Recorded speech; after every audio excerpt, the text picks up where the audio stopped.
আয়াতের বিকালের নাস্তা। ফর্মুলা দুধকে গরম পানি দিয়ে মেক করে দিলাম। 3 চামচ দুধ নিয়ে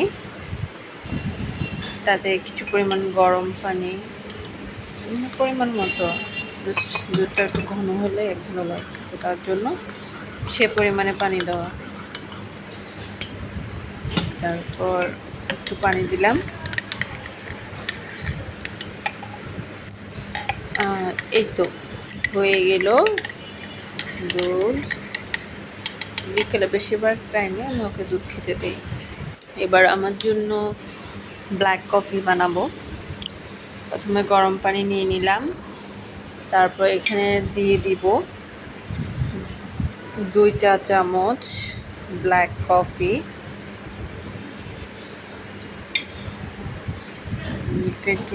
এগুলোকে একটু নেড়ে দিলাম, ভালো করে নেড়ে দিলাম। তারপর এখানে অ্যাড করব লিকুইড কোকোনাট অয়েল।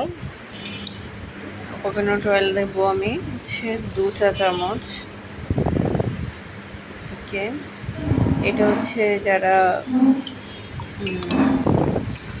ওয়েট কমাতে চান তারা খেতে পারেন এভাবে। এটা খুবই উপকারী বডির জন্য এই ড্রিঙ্কস না, আসলে কফি।